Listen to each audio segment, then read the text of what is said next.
اختلاف بہت تھا. حیرت کی بات ہے کہ ایک ہی باپ کے 12 بیٹے ان کی اولادیں ہیں. کیا مجال کہ ایک چشمے پر پانی پی لیں؟ ارے بھائی ایک چشمہ ابل پڑا، سارے پی لو نا وہاں. کہتے تھے کہ ایک چشمے پر صرف ایک بھائی کی اولاد پانی پیے گی، دوسرے بھائی کی اولاد اس چشمے کا پانی نہیں پیے گی. یاد دیکھیے وَإِذِ اسْتَسْقَىٰ مُوسَىٰ لِقَوْمِهِ فَقُلْنَا اضْرِب بِّعَصَاكَ الْحَجَرَ فَانْفَجَرَتْ مِنْهُ اثْنَتَا عَشَرَةَ عَيْنًا. 12 چشمے پر پڑے، 12 بیٹے تھے یعقوب علیہ السلام. 12 چشموں کا کیا مطلب؟ 12 چشموں کا کیا مطلب ہوا؟ ایک بھائی کی اولاد، ایک بھائی کی اولاد بھائی کے چشمے پر پانی نہیں پیتی تھی. اتنا اختلاف تھا ان کے اندر. انہوں نے دیکھا کہ ہمارے اندر یہ جو اختلاف ہے اس کو ختم کرنا چاہیے. آج دنیا کے کسی کونے میں کوئی یہودی ہو، اگر اس کے پیر میں کانٹا چبھ جائے تو یروشلم پورا اس کے درد کو محسوس کرتا ہے. معلوم ہے یہ اختلاف ختم ہوا ان کا. مٹھی بھر ہے پوری دنیا کے سر پہ سوار ہے. معلوم ہے آپ کو؟ جی یہ اختلاف ختم ہوا. اور ہم ہیں کہ بٹے ہوئے ہیں. یہ جناب اعلیٰ دیوبندی ہے، یہ بریلوی ہے، تو یہ قادیانی ہے، تو فرقوں میں بٹے ہوئے ہیں اور ایک دوسرے کے اوپر کفر کے فتوے ڈال رہے ہیں. کہاں ہو تم؟ تمہیں عزت کیسے ملنے والی ہے؟ یہ اختلاف تو ان کے اندر تھا، یہودیوں کے اندر. اور دوسرے اللہ کی نعمتوں کی ناشکری. بیٹھے بٹھائے من و سلوہ مل رہا تھا، مفت کا سب مل رہا تھا، پکڑو اور کھاؤ. بولے نہیں، کیا چاہیے؟ ترکاری چاہیے، ککڑی چاہیے، لہسن چاہیے، دال چاہیے، پیاز چاہیے. فَادْعُوا لَنَا رَبَّكَ يُخْرِجْ لَنَا مِمَّا تُنبِتُ الْأَرْضُ مِن بَقْلِهَا وَقِثَّائِهَا وَفُومِهَا بعد سے. دیکھو نبی سے کہلوایا گیا ارے اچھی چیز دے کر کے خراب چیز لے رہے ہو، بہتر چیز تو تم کو مل رہی ہے نا. تو یہ اس طریقے کا ان کا دماغ خراب ہو گیا تھا کہ اچھی چیز دے کر کے خراب چیز لینے کے لیے تیار تھے. دیکھو کچھ مذہب کے ماننے والوں کو تذکرہ کیا کہ یہودی، وہ تو آپ جانتے ہی ہیں، نصارہ جو حضرت عیسیٰ علیہ السلام کو مانتے ہیں، صابئین یہ کون ہے؟ بعض لوگوں نے کہا کہ یہ زبور کو ماننے والے ہیں، حضرت داؤد علیہ السلام کی قوم ہے. یہ حضرت داؤد علیہ السلام کو ماننے والے زبور پر ایمان رکھنے والے صابئین. بعض لوگوں نے کہا نہیں، انہم من ہم کانوا علی الفطرہ، جو فطرت کے اوپر تھی، ولا یتدینون بدین، ان کا کوئی دین نہیں تھا بلکہ یہ فطرت کے اوپر تھا، فطرت کے اوپر. اور کسی آدمی کو اگر جنگل میں چھوڑ دیا جائے، جنگل میں چھوڑ دیا جائے، اس کے پاس کوئی شریعت نہ پہنچی ہو، کچھ نہ ہو، کبھی بھی وہ گمراہ نہیں ہوتا، وہ فطرت کے اوپر قائم رہتا ہے. جی جی کسی غیر کے سامنے نہیں جھکتا. وہ فطرت ہے آدمی کی کہ فطرت کے اوپر پیدا کیا جاتا ہے.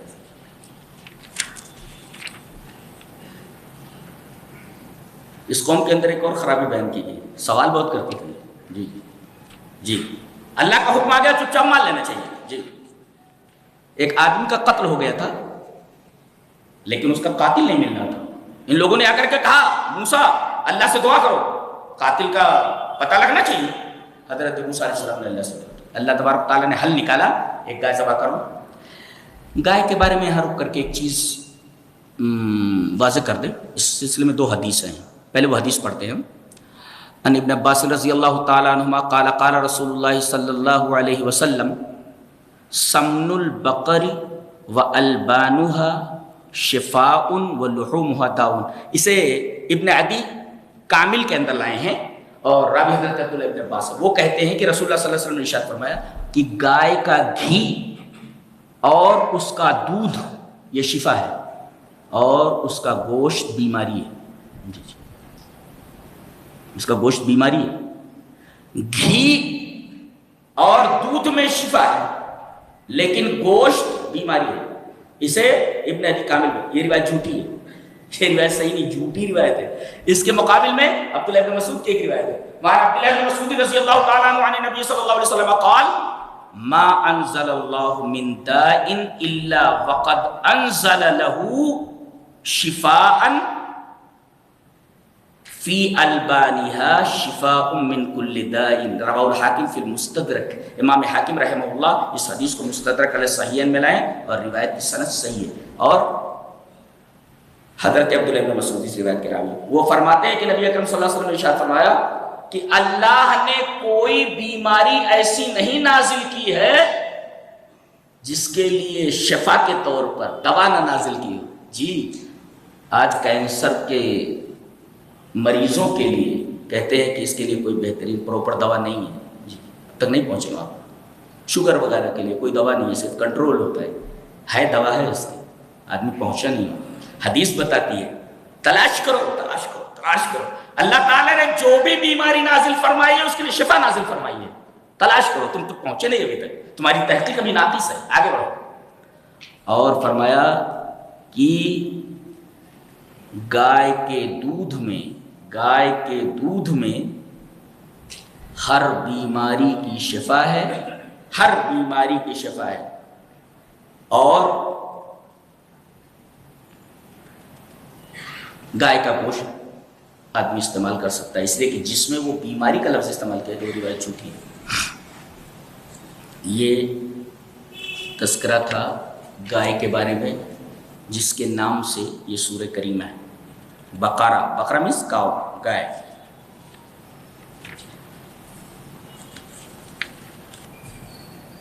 یہ یہودیوں کا ایک اور عمل بتایا جا رہا ہے. یہ کہتے تھے کہ جبریل ہمارا دشمن ہے, جبریل ہمارا دشمن ہے. جبریل تو فرشتہ ہے نا, وہ اللہ کے حکم پر مقرر ہے. تو کہتے ہیں عذاب کی آیتیں لے کر آتا ہے اور ایسی آیتیں نازل کرتا ہے, ایسی آیتیں لاتا ہے جس سے ہم لوگ ننگے ہو جاتے ہیں. جی, تو جبریل ہمارا دشمن ہے. اللہ نے فرمایا جو جبریل کا دشمن وہ اللہ کا دشمن. پتہ یہ چلا کہ جو اللہ کے اولیاء کا دشمن ہو وہ اللہ کا دشمن ہے, یہ بتایا گیا. اور اس کے بعد کہا گیا کہ ایک چیز ان کے اندر اور تھی. کوئی قوم جب اخلاق کے میدان میں دیوالیہ ہو جاتی ہے تو وہ ایسی چیز کی طرف مائل ہوتی ہے کہ اوور نائٹ کروڑ پتی ہو جائے. جی جی, کوئی قوم جب اخلاقی میدان میں دیوالیہ ہو جاتی ہے تو ایسے راستے ڈھونڈتی ہے کہ اس راستے کے ذریعے اسے رات بھر میں کروڑ پتی بن جانا ہو. ایسا انہوں نے ایسے ہی کیا. اللہ نے فرمایا انہیں کتاب دی گئی تھی, انہوں نے کتاب کو تو اپنے پشت کے پیچھے ڈال دیا اور جادو میں لگ گئے, جلدی سے کوئی چیز مل جائے. سب کتاب اللہ ورا ظہور امکانوں کا عالم, اس طرح پھینک دیا انہوں نے اللہ کی کتاب کو, تورات کو, جیسے وہ جانتے ہی نہ ہو. آج قرآن حکیم کے بارے میں وہی حال ہے. جی, قرآن حکیم کو سمجھنے والے کتنے ہیں. کچھ لوگ تلاوت کر لیتے ہیں, کچھ لوگ تلاوت سن لیتے ہیں, یہ کافی نہیں ہے. جی نہیں, یہ کوئی جنتر منتر کی کتاب تھوڑی ہے, یہ کتاب ہدایت ہے, اس کو سمجھنا ضروری ہے. یہودیوں نے کیا کیا تھا, کتاب اللہ ورا ظہور امکانوں لا عالم, اس طریقے سے انہوں نے کتاب کو پیچھے پھینک دیا تھا جیسے کہ کتاب جانتے ہی نہ ہو. تو اللہ تعالیٰ نے ان کو جادو میں مبتلا کر دیا. ایک مفسر لکھتا ہے من ترک ما ينفعه ابتلی بالاشتغال بما يضره, جو آدمی کسی نفع بخش چیز کو چھوڑ دیتا ہے تو اس کی سزا میں اللہ اسے ایسی چیز میں مشغول کر دیتا ہے جو اس کو نقصان پہنچائے. جی, تو ان لوگوں نے نفع بخش چیز اللہ کی کتاب کو چھوڑ دیا تو اللہ تعالیٰ نے ان کو ایسی چیز میں ڈال دیا جس کے اندر نقصان ہی نقصان تھا. یہ میاں بیوی کے درمیان جادو کے ذریعے تفریق پیدا کر دیتے تھے, بہت ساری چیزیں کر دیتے تھے. جی, اللہ اکبر. ایک بدمعاشی اور بیان کی جا رہی ہے. نبی کریم صلی اللہ علیہ وسلم جب کچھ واز کرتے, کچھ باتیں بتاتے تو لاؤڈ اسپیکر تو تھا نہیں, پیچھے جو لوگ ہوتے تھے وہ کہتے تھے راعینا, اے اللہ کے رسول ہماری رعایت کیجیے, رعایت کیجیے ہماری, یعنی آواز ہم تک نہیں پہنچ رہی, رعایت کیجیے. یہودیوں نے اس کو تھوڑا موڑ دیا, اسے راعینا راعینا, رعینا کا مطلب ہمارے چرواہے یا کوئی اور مطلب. جی, اللہ تبارک تعالیٰ نے منع فرمایا, کہا کہ اب رائنا مت کرو بلکہ انظر نہ کرو. اے اللہ کے رسول ہمارا خیال کیجیے, رائنا کا لفظ. پتہ یہ چلا کہ کوئی جائز کام جس کو آدمی کر سکتا ہے مگر وہ کسی ایسی چیز تک منتظر ہو جو حرام ہے تو اس جائز کام کو چھوڑ دینا چاہیے. جی جی, کوئی جائز کام اگر ناجائز کام کی طرف پہنچاتا ہو تو جائز کام کو نہیں کرنا چاہیے. یاد رکھیں, رائنا کہا گیا لیکن اللہ تبارک و تعالیٰ نے اس لفظ کو پہلے سے منع کر دیا گیا, کہا انظر نہ کرو, اے اللہ کے رسول ہمارا خیال کیجیے. یہ دونوں ایسے تھے, یہود اور نصارہ. یہ کہتے تھے یہود کہ نصارہ کسی چیز پر نہیں ہے, کیا ہے ان کے پاس بولے, اور نصارہ کہتے تھے یہود کسی چیز پر نہیں ہے. دیکھو, وقالت اليهود ليست النصارى على شيء وقالت النصارى ليست اليهود على شيء. یہود کہتے تھے نصارہ کسی چیز پر نہیں, نصارہ کہتے تھے کہ یہود کسی چیز پر نہیں ہے. اس پر ایک مفسر نے بہت پیارا لکھا ہے, کہتا ہے لا تکن ممن یطفئ سرج الآخرین لینیر سراجہ ہو، آپ ان لوگوں میں سے مت ہو جاؤ جو اپنے چراغ کو جلانے کے لیے دوسروں کا چراغ بجھانے کی کوشش کرتے ہیں۔ بہت اچھا ریمارک ہے اس آیت کریمہ پر مفسر کا، کیا کہتا ہے وہ؟ لا تکن ممن یطفئ سرج الاخرین لینیر سراجہ، آپ ان لوگوں میں سے مت ہو جاؤ جو اپنے چراغ کو جلانے کے لیے دوسروں کے چراغ کو بجھا دیتے ہیں، ان میں سے مت ہو جاؤ۔ یہ ایک دوسرے کو کہہ رہے، وہ کسی چیز پر نہیں، وہ کسی چیز پر نہیں، ایسا ہے۔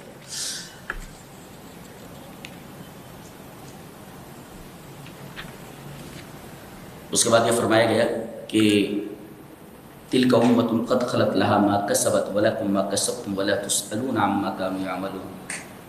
یہ 2 مرتبہ ہے، بے نہیں بھائی آیت ریپیٹ ہے، یہ ایک حرف کا فرق نہیں، اور دونوں اسی پارے میں۔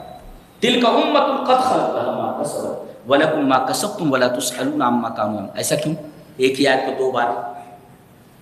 یہ مبالغہ ہے اس بات کو بتانے کے لیے کہ بزرگوں کی طرف انتساب کو ذریعہ نجات سمجھنا، کہ بزرگوں سے صرف نسبت کافی ہے، یہ ہمیں جنت میں پہنچا دے گی، یہ دین سے انحراف کی ایک بدترین شکل ہے، خطرناک شکل ہے۔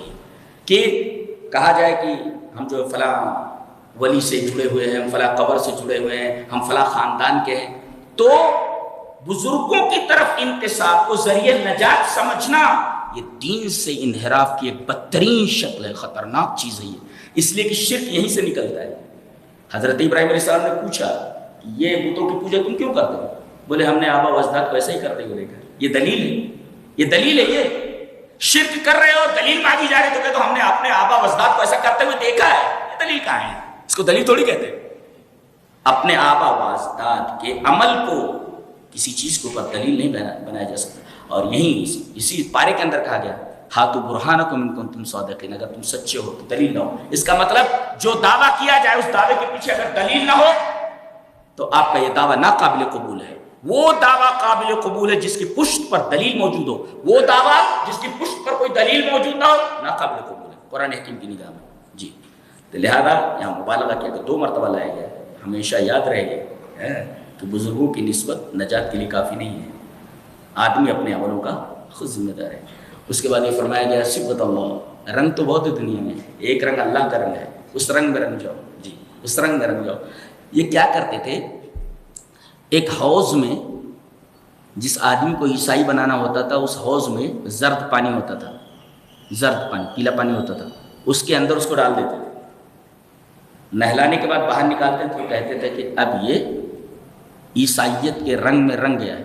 اللہ تبارک تعالیٰ نے فرمایا کون سا رنگ ہے؟ تو 2-3 مرتبہ نہائے گا تو خود بخود چھوٹ جائے گی۔ تو یہ رنگ کافی نہیں ہے، بلکہ اللہ کا رنگ ہونا چاہیے، اور بدن کا رنگ کوئی معنی نہیں رکھتا، روح کو رنگنا چاہیے، روح رنگنا چاہیے، اور روح کو رنگنے کے لیے ایمان ضروری ہے۔ صبغۃ اللہ ومن احسن من اللہ صبغہ۔ اور ابن عباس رضی اللہ تعالیٰ عنہما نے اس آیت کریمہ کی تفسیر کرتے ہوئے کہا کہ سماہ صبغۃ، اللہ تبارک و تعالیٰ نے ایمان کو صبغہ کا ہے، رنگ کا ہے، رنگ کیوں؟ لِأَنَّهُ يَظْهَرُ أَثَرُ الدِّينِ عَلَى الْمُتَدَيِّنِ كَمَا يَظْهَرُ أَثَرُ الصَّبْغِ عَلَى الصَّوْبِ۔